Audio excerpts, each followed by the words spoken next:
ఈరోజు సీఎం రేవంత్ రెడ్డిని కలవడానికి మన టాలీవుడ్ ఇండస్ట్రీ మొత్తం వెళ్ళారనమాట.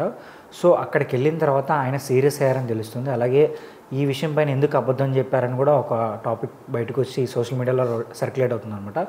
సో ఆయన దేనికోసం అలా అడిగారు అంటే ఖచ్చితంగా మనం అబద్ధం చెప్పడానికి ఇండస్ట్రీ వాళ్ళు ఎవరు అబద్ధం చెప్పరు.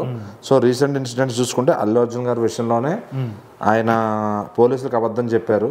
సో దాన్నే మనం పరిగణలోకి తీసుకోవచ్చు. ఎందుకంటే ఆయన కేసు గురించి ప్రెస్ మీట్లు పెట్టి పోలీసు నేను పలానా టైంకి వెళ్ళాను, నాకు పలానా టైంకి వచ్చాను, సో నాకు పోలీసులు ఆ విషయం చెప్పలేదు, నేను బయటకు వచ్చేసాను సినిమా మధ్యలోనే, ఎందుకంటే ఏదో డిస్టర్బెన్స్ అవుతుందని మా టీం మీద నాకు చెప్పారు, నేను వచ్చేసాను బయటికి, నాకు తర్వాత రోజు ఇన్సిడెంట్ జరిగిందని తెలిసిందని ఆయన చెప్పారు. సో యాక్చువల్లీ ఆయన 9:30కి వచ్చారు, థియేటర్ 9:40కి లోపలికి ఏమో వెళ్ళారు. ఆ 9:40 తర్వాత ఇన్సిడెంట్ జరిగింది ఖచ్చితంగా. సో ఆ వీడియోస్ అన్ని కూడా అందరికి బయటకు వచ్చినాయి. సో అల్లు అర్జున్ గారు వచ్చినాక స్టాంప్ బైడ్ అనేది జరిగింది. సో బట్ ఆయన మటుకి పోలీసులకి కథనం అంతా వేరేగా చెప్పారు, అది ప్రెస్ మీట్ లో కూడా అదే విధంగా చెప్పారు అనమాట. సో ఇప్పుడు మరి వీడియో ప్రూఫ్స్ అన్ని ఉన్న తర్వాత ఆయన ఎట్లా అబద్ధం చెప్తారు? సో పోలీసులు కూడా మెయిన్ సీనియర్ లెవెల్ ఆఫీసర్స్ లోపలికి వెళ్ళి ఆయన తీసుకురావడం అదంతా విజువల్ ప్రూఫ్ ఉంది. మరి అట్లా ఎట్లా చెప్తారని పోలీసులు క్వశ్చన్ చేశారు. అదే క్వశ్చన్ రేవంత్ రెడ్డి గారు ఇక్కడ వేసారు అనమాట. అంటే మీటింగ్ లో అల్లు అరవింద్ గారు కూర్చున్నారు.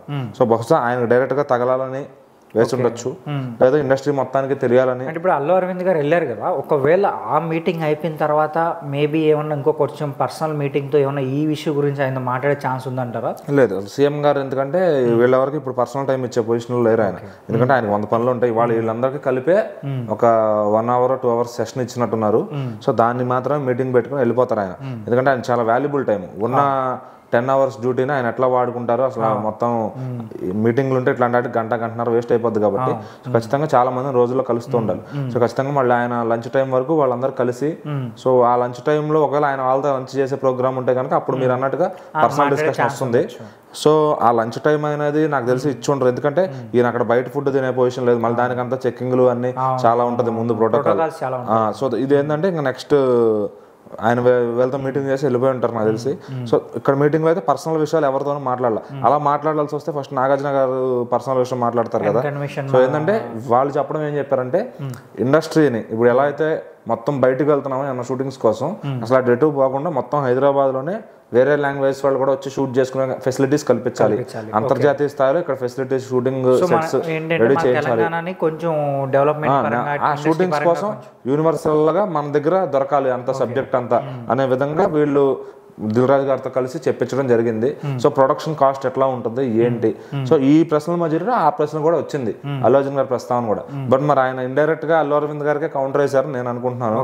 సో ఆ క్వశ్చన్ అడిగి ఆ క్వశ్చన్ ఆయన తేవాల్సిన అవసరం లేదు. మరి పోలీస్ డిపార్ట్మెంట్ తరఫున ఆయన మాట్లాడతారు కాబట్టి ఆ క్వశ్చన్ అయితే ఆయన రైజ్ చేశారు, అబద్ధం ఎందుకు చెప్తున్నారని. అంటే సినిమా హీరోలు, సినిమా నిర్మాతలు ఎవరైతే పెద్ద పొజిషన్ లో ఉన్నారో వాళ్ళు సొసైటీలో ఎప్పుడు అబద్ధం చెప్పకూడదు.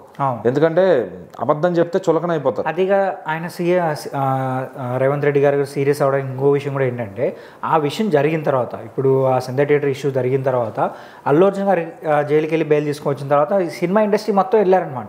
కానీ అదే విషయాన్ని మీరు అబ్బాయి దగ్గరికి ఎందుకు వెళ్ళలేదని కూడా ఆయన సీరియస్ అయ్యారు. అంటే ఎందుకంటే ఇప్పుడు ఒక రీజన్ ఉంది. అదే హీరో మళ్ళీ ఆ అబ్బాయి దగ్గరకు వాళ్ళ ఇంటికో హాస్పిటల్కి వెళ్ళారనుకోండి, అక్కడ చాలా క్రౌడ్, మళ్ళీ దాన్ని కంట్రోలింగ్ చేయలేరు ఎవరు. అది విడిగా ఇంకా దానికి ఒక ఆప్షన్ ఏంటంటే, ఆ అబ్బాయి రికవర్ అయిన తర్వాత ఒకసారి ఇంటికి పిలిపించి అతనితో చక్కగా మాట్లాడి వాళ్ళ ఫాదర్ తో మాట్లాడి ధైర్యం కల్పిస్తే ఆ వీడియో బయటకు వస్తే మొత్తం సెటిల్ అవుతుంది అనమాట. సో ఈ నెల్లి మళ్ళీ అక్కడికి వెళ్తే అది ఇంకో రచ్చ అవుతుంది. అక్కడ మళ్ళీ ఇంకెవరన్నా మళ్ళీ ఏదైనా ఇంకో తొక్కేసాడు జరిగి ఇంకేదన్నా అయింది అనుకోండి, మళ్ళీ అదొక ఎక్స్ట్రా బర్డెన్ అయిపోద్ది. సో ఇప్పుడు ఆయన మళ్ళీ వెంటనే పబ్లిక్ లోకి రావడం కరెక్ట్ కాదు. సో మీటింగ్ లో ఏమైనా పెట్టుకున్నా అటు హిందీలో సక్సెస్ అయింది కాబట్టి అటు సైడ్ వెళ్ళి ఆ స్టేట్ లో పెట్టుకుంటే ఇట్స్ ఫైన్. ఇక మన తెలంగాణ రాష్ట్రంలో ఆయన ఏదైనా మీటింగ్ పెట్టాలి అంటే ఇట్స్ కాంట్ పాసిబుల్. సో మళ్ళీ ఏపీలో ఏమన్నా మీటింగ్ పెట్టాలంటే ఖచ్చితంగా మళ్ళీ పవన్ కళ్యాణ్ గారి దగ్గరికి వెళ్ళాలి. సో ఇన్ని లూప్ హోల్స్ లో ఉన్నాయన్నమాట. సో ఆయన కొన్నాళ్ళు శాంతియుతంగా ఇంట్లో కూర్చుని నెక్స్ట్ సినిమా మీద ఫోకస్ చేసుకోవడం, ఆ కథ వినటం బెటర్, పీస్ ఆఫ్ మైండ్ ఉంటుంది. సో మరి రేవంత్ రెడ్డి గారి దాకా ఆయన అబద్ధం చెప్పాడనే మాట వెళ్ళిందంటే నిజంగా ఒక హీరో పొజిషన్ లో స్టార్ హీరోకి అది చాలా పరువు తక్కువనే చెప్పాలి. సో ఫైనల్ గా ఈయన రేవంత్ రెడ్డి గారు సో ఏం బెనిఫిట్ సోర్స్ పైన ఏం చెప్పారు? కరాఖండ్గా లేవని చెప్పేశారు. టికెట్ హైక్ గురించి పర్సనల్గా ఇంకొక ఆలోచించి చెప్తామని చెప్పారు. ఓకే. సో అది అది దానిపైన స్టాండ్ రిస్ట్రిక్షన్స్ పెట్టారా అంటే దానిపైన ఏంటంటే ప్రొడ్యూసర్స్ కౌన్సిల్ మాత్రం సెల్ఫ్ గా వెళ్ళలేదు. ఇండస్ట్రీ సమస్య కాదు టికెట్లు అనేది, అది నిర్మాత సమస్య. కాబట్టి నిర్మాతల మండలి మాత్రమే పర్సనల్ మీటింగ్ పెట్టుకుంటే అది వాళ్ళ స్టాండ్ గా 100 ఏ బడ్జెట్ కి ఆ రేట్ కావాలనేది వాళ్ళకి మెమో ఇచ్చేసి, అదే పవన్ కళ్యాణ్ గారు కూడా అడిగారు మొత్తం ఈ నాకు ఒక లిస్ట్ రాసి ఇచ్చేయండి, దాని పూర్తిగా ఈ 5 ఏళ్ళు అదే ఉండేటట్టు చేద్దామని చెప్పి ఆయన. సో అదే సిస్టమ్ వీళ్ళు కూడా ఇక్కడ కలిస్తే ఎంతకాలం ఉంటారో అంతకాలం అది వర్ధిస్తుంది.